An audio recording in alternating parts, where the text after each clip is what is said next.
السلام عليك يا رسول الله. السلام عليك حبيبي يا نبي الله. السلام عليك يا رسول الله. السلام عليك حبيبي يا نبي. بسم الله الرحمن الرحيم. الحمد لله نحمده ونستعينه ونستهديه ونعوذ بالله من شرور أنفسنا وسيئات أعمالنا. من يهده الله فلا مضل له ومن يضلل فلا هادي له، وأشهد أن لا إله إلا الله وحده لا شريك له، وأشهد أن سيدنا ونبينا محمدا عبده ورسوله. اللهم صل وسلم وبارك وأنعم على سيدنا ونبينا محمد وعلى آله وصحبه وسلم تسليما كثيرا. أما بعد، أيها الإخوة والأخوات، السلام عليكم ورحمة الله تعالى وبركاته. Donc je vais traiter avec vous le sujet de la fatwa. On va commencer d'abord par définir ce que c'est qu'une fatwa. On va essayer de voir de quoi est constituée à l'intérieur une fatwa.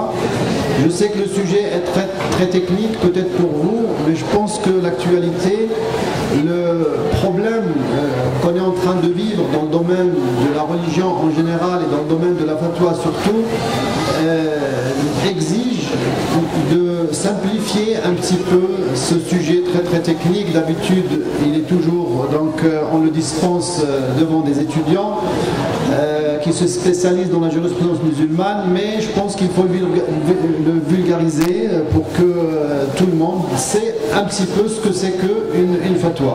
Ce qui va vous permettre de savoir à qui il faut s'adresser, donner toute l'importance donc au sujet, savoir que la fatwa est un domaine dangereux des fois, il peut mener à beaucoup de choses qui relèvent même de l'égarement, al-iyadu billah. Donc sans trop tarder, une fatwa est une réponse d'un jurisconsulte à une question d'ordre religieux en général, mais une question d'ordre juridique en particulier.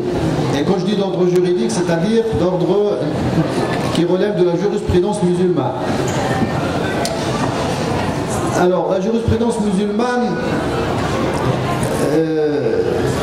si vous voulez, c'est ce qui forme la base de la fatwa. Donc, la jurisprudence musulmane forme la base de la fatwa, forme aussi la base du jugement, quand il s'agit d'un juge dans un tribunal. Alors, cependant, il faut faire la distinction entre une fatwa et un jugement. Un jugement, ça vient d'un tribunal. Une fatwa, ça vient d'un spécialiste, un mufti. Un jugement, il a valeur, si vous voulez, un juge peut vous imposer son jugement, sa sentence. Un mufti n'a pas cette vocation-là. Il ne peut pas vous juger, il ne peut pas vous imposer sa réponse.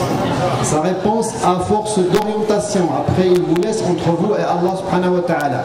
Pourquoi je dis ça? Parce que souvent, on fait l'amalgame entre une condamnation faite par n'importe lequel dans le monde musulman contre quelqu'un, par exemple, et on dit voilà une fatwa. Cette personne a été victime d'une fatwa. Une fatwa ne rend victime jamais personne. Quand on appelle quelque chose à une action politique ou fatwa, c'est une appellation abusive. On ne peut pas appeler par exemple la condamnation de Salman Rushdie par Ayatollah Khomeini à l'époque, il y a très longtemps, parce que c'est là où on a commencé à entendre ce terme de fatwa. Cette condamnation ne peut jamais être appelée une fatwa. Parce que fatwa tout simplement ne peut pas être une condamnation. Donc pour bien comprendre ce que c'est que la fatwa, c'est tout simplement une réponse à une question posée par la vie qui a force d'orientation, tout simplement. Maintenant, elle se base sur quoi? elle se base sur le fiqh, la jurisprudence. C'est quoi la jurisprudence? C'est quoi la sharia? Parce qu'on dit aussi ça se base sur sharia. Alors il faut faire la différence entre la sharia, entre le fatwa, entre le fiqh.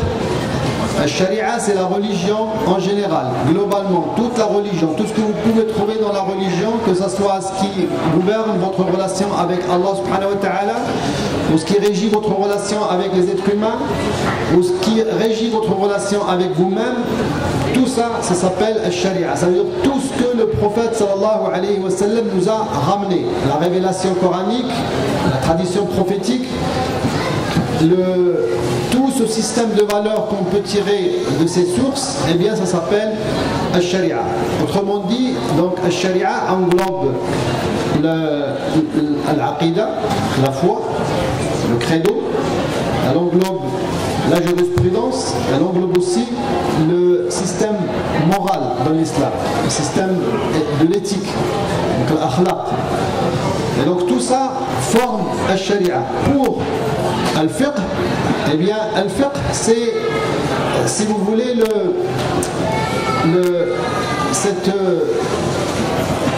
ce savoir qui nous permet de connaître la loi de Allah subhanahu wa ta'ala à appliquer sur terre. Et cette loi divine, elle est révélée dans le Coran, elle est aussi énoncée dans la sunna du prophète sallallahu alayhi wa sallam en tant que règle générale. Dans l'application, quand on veut l'appliquer dans une réalité, eh bien, ce qu'on est en train d'appliquer, on applique al-fiqh. L'application de ce qui a été révélé, eh bien, il y a d'un côté le texte, la lecture du texte, et il y a d'un autre côté cet ijtihad humain dans la compréhension d'abord du texte, et puis cet ijtihad humain aussi dans l'application de cette loi. Donc il y a là al-fiqh, al-sharia, et il y a la fatwa. Alors la fatwa c'est quoi? La fatwa c'est singulière, c'est prendre une question et répondre, cette réponse elle s'appelle fatwa. Alors de quoi est constituée une fatwa? Une fatwa, elle se constitue ou elle se repose sur deux sortes d'ijtihad. Le premier ijtihad, on l'appelle ijtihad al-istinbat, l'effort d'interpréter les textes pour extraire, pour tirer, pour déduire un statut. La deuxième sorte d'ijtihad, c'est ijtihad al-tanzil, ijtihad de l'application. Ça veut dire quoi? Ça veut dire prendre un cas réel et essayer de lui appliquer la loi. Alors la somme de ces deux ijtihad, c'est ça qui va produire une fatwa. Je vais donner un exemple pour clarifier la chose. Si je vous pose une question, je vous dis quel est le statut de la zakat. Vous allez tous me dire, zakat c'est un pilier de l'islam, et donc le statut de la zakat c'est l'obligation. Alors je vous dis que cette réponse est une réponse qui émane d'un juriste, mais qui n'émane pas d'un mufti. Un mufti, il ne répond pas de cette manière-là. La méthode du mufti est d'appliquer cette loi qui est révélée, mais qui est dans l'absolu. Quand elle passe à l'application, eh bien, un mufti, qu'est-ce qu'il doit répondre quand il lui pose la question? Il va vous dire combien vous possédez d'argent.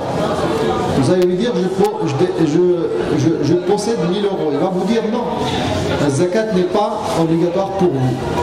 Vous allez lui dire je possède 20 000 euros. Il va vous dire depuis quand? Vous lui dites depuis une semaine. Il va vous dire non, zakat n'est pas encore obligatoire pour vous. Vous lui dites je la possède depuis une année. Il va vous dire, est-ce que vous avez des dettes? Vous allez lui dire, oui, j'ai une dette. Combien s'élève votre dette? À 30 000 euros. Il va vous dire, zakat n'est pas obligatoire pour vous. Vous allez lui dire non, j'ai pas de dette. À ce moment-là, il va vous dire oui, vous devez faire votre zakat. Donc vous voyez très très bien que Al-Mufti, il a une autre dimension. C'est-à-dire, la première dimension, c'était le fait de répondre dans l'absolu, après une compréhension d'un texte. Mais le Mufti, lui, il prend la réalité en compte. Il va vérifier que vous êtes vraiment assujetti à la zakat. Alors, comment il va faire? Parce qu'en fait, toute loi révélée, toute loi faite par le prophète sallallahu alayhi wa sallam, elle se compose de deux choses.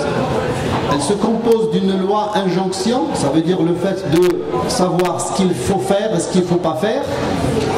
Ça veut dire que c'est une loi ou c'est un statut qui qualifie votre action,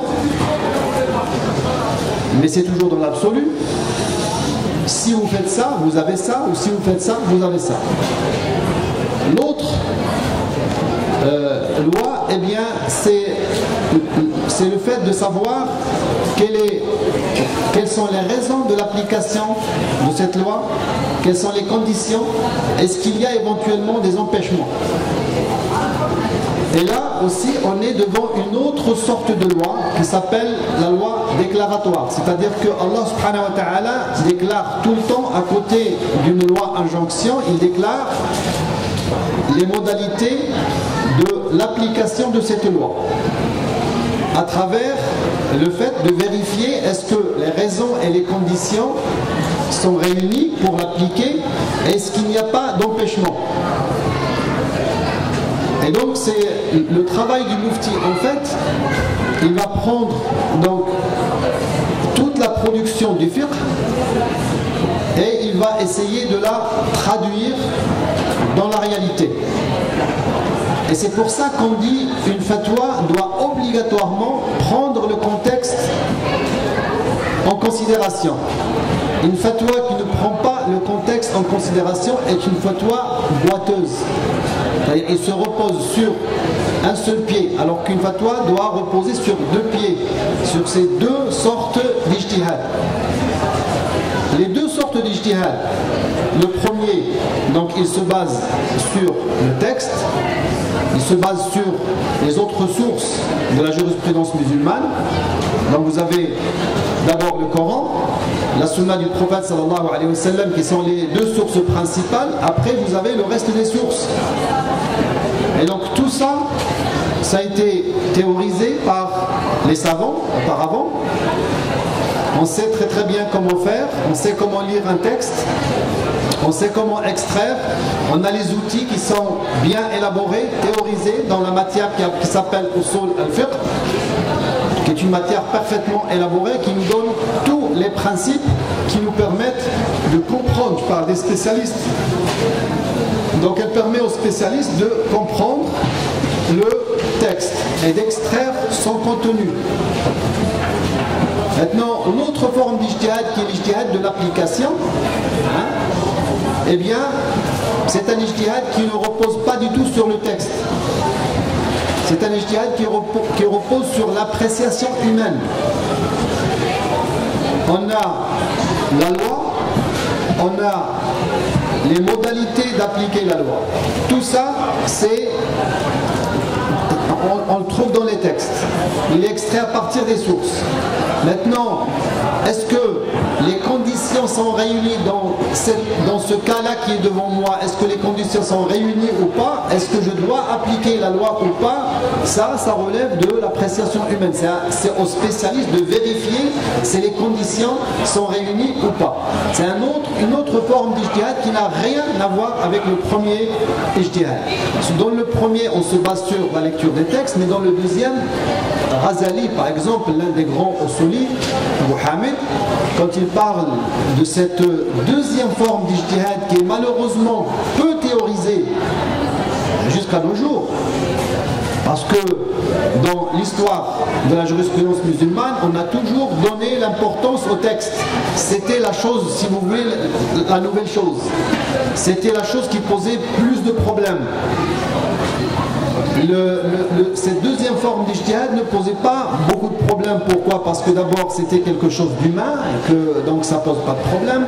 On était devant un contexte qui n'était pas trop compliqué, hein, donc c'était plutôt beaucoup plus simple en tout cas que notre contexte d'aujourd'hui. Et donc c'est pour ça que cette deuxième sorte d'ijtihad n'est pas trop théorisée. En fait, ce qui se passait dans la tête du juriste, hein, des grands imams, des grands savants, c'est que le deuxième sorte d'ijtihad, c'était quelque chose qui se passe dans la tête. Il n'est jamais écrit noir sur blanc. Par contre, le premier ijtihad, il est théorisé. Aujourd'hui, on a besoin de théoriser cette deuxième sorte d'ijtihad.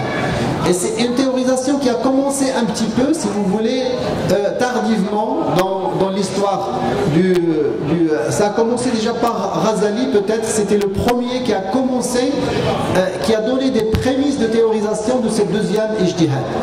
Il l'appelait Tahqiq al-Manat, ça ne vous dit rien du tout, mais je peux vous l'expliquer.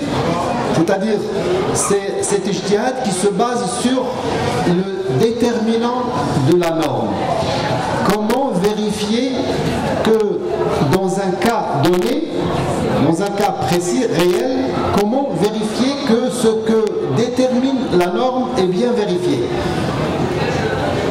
Et donc ça, si je peux donner un exemple, c'est que Allah subhanahu wa ta'ala, quand il nous donne, quand il révèle des lois, il nous donne la loi et il donne avec la loi ce qui détermine l'application de cette loi. Ce que j'ai appelé tout à l'heure les modalités. Ainsi, par exemple, Allah subhanahu wa ta'ala dans le Coran nous dit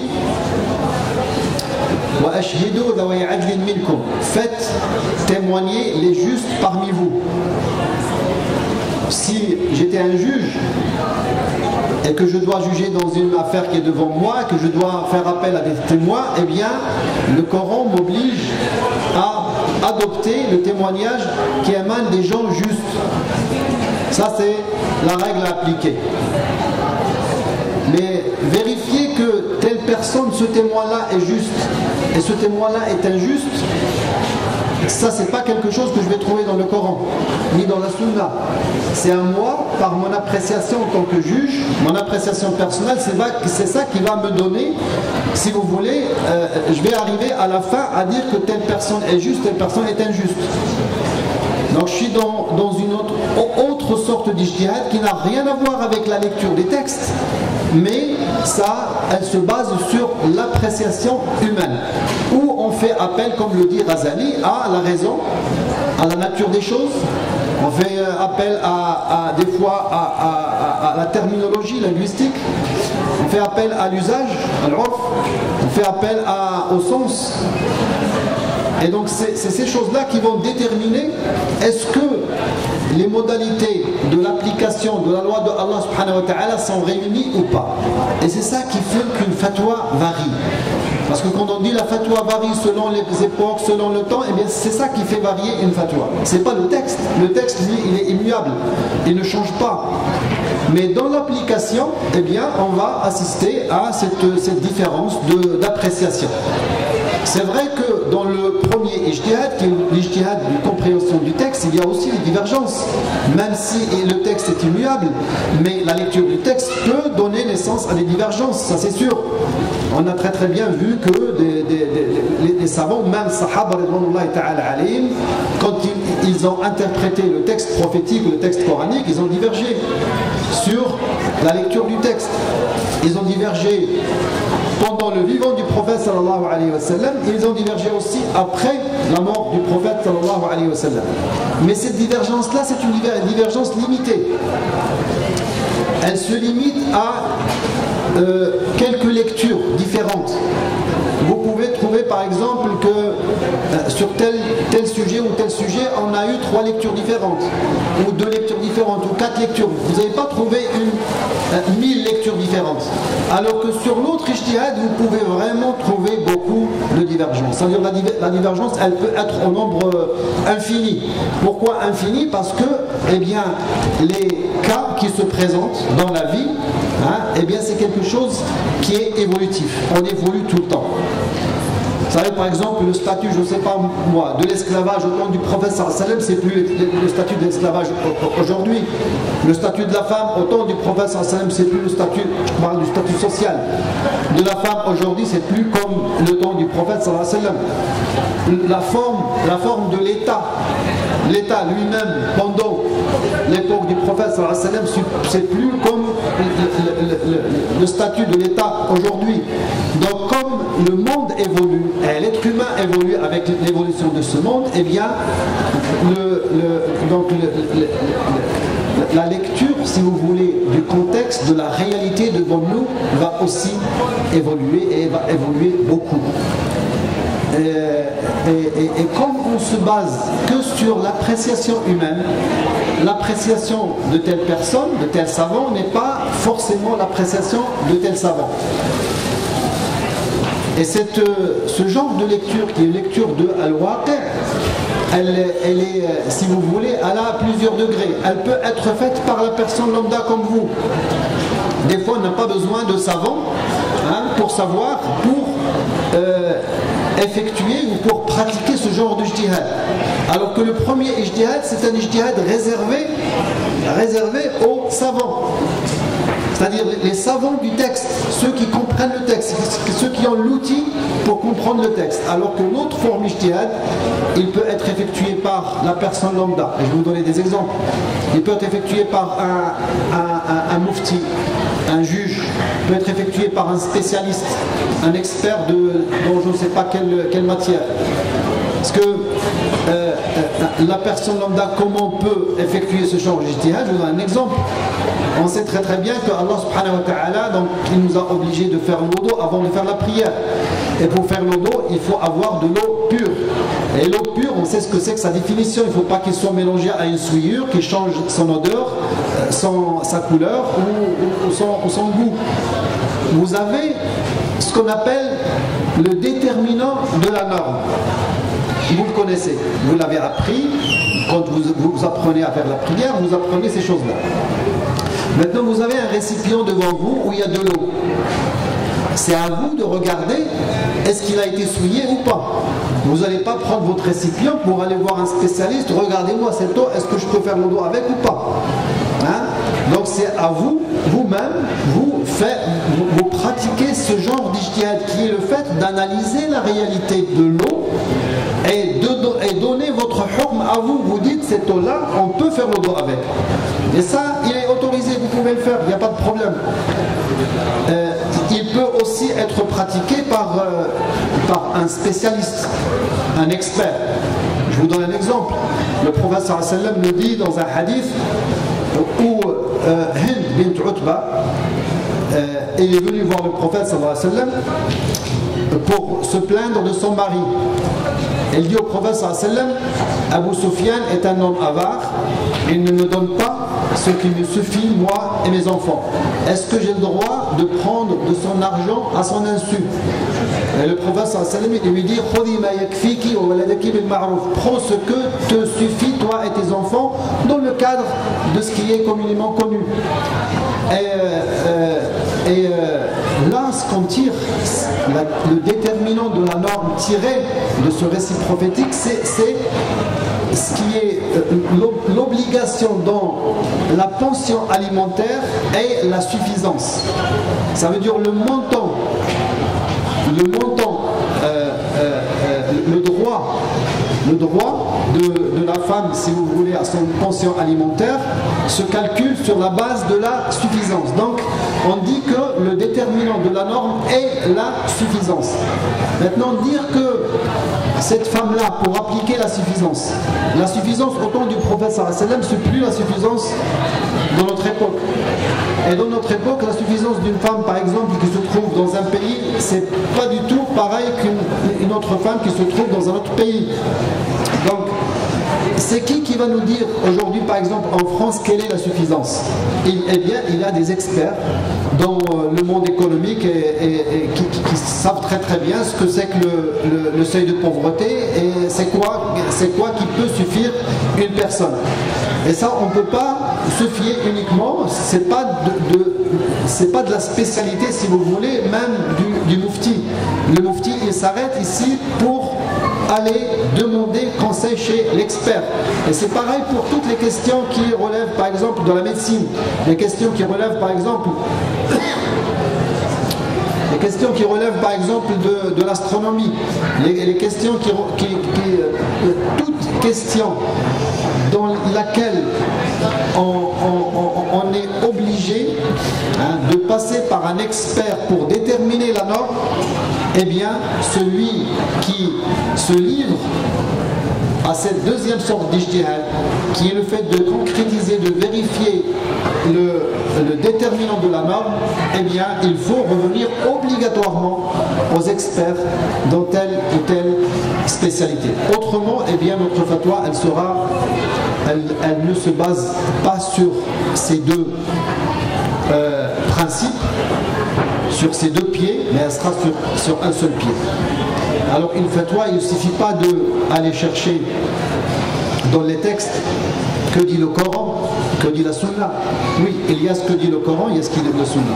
C'est sur nos têtes. Il n'y a pas de problème. C'est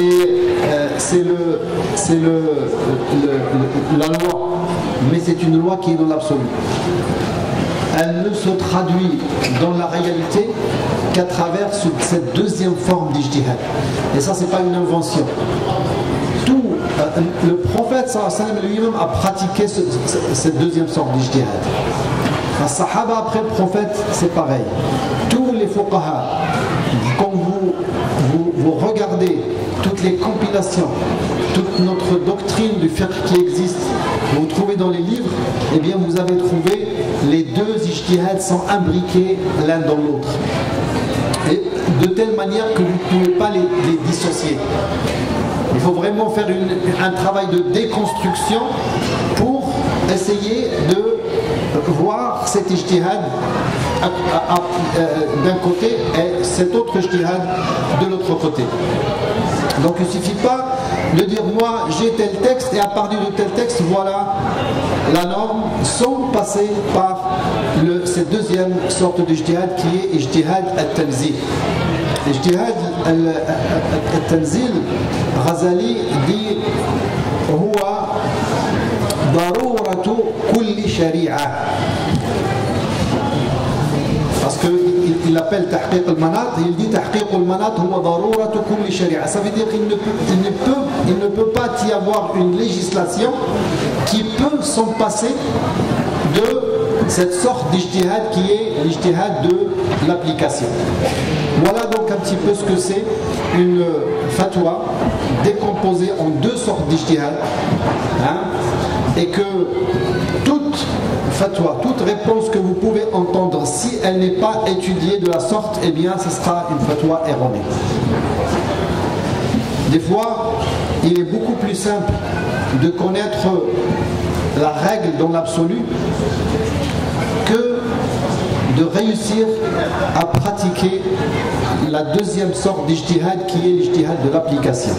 Et c'est pour ça qu'on dit, surtout de nos jours, on est dans un monde qui a évolué, qui est devenu très complexe. Et que poser une question dans le domaine économique, poser une question dans le domaine sociologique, ou dans le domaine psychologique, ou dans le domaine de la médecine, dans le domaine de, même aujourd'hui dans ce qu'on appelle l'ibadat, dans les adorations, le fait de comment commencer le début du mois du Ramadan par exemple, ou le mois du Hajj, ce sont des questions qui deviennent beaucoup plus compliquées. La complication encore, elle est amplifiée quand il s'agit d'un musulman qui vit dans un contexte non musulman. Donc il y a encore plus de complications parce que on est dans un contexte où il y a beaucoup plus d'empêchements que dans le musulman. Rappelez-vous que l'un des principes du deuxième ijtihad, c'est l'empêchement. Les conditions de l'application ou les modalités de l'application, ils se font sur la base de la raison, ou les causes, les conditions et les empêchements. Et comme on est dans un contexte où l'empêchement est beaucoup plus importante que la contrainte, c'est ce que j'appelle l'empêchement, la contrainte, eh bien, on est forcément devant une situation beaucoup plus complexe qu'un musulman qui vit dans un contexte musulman.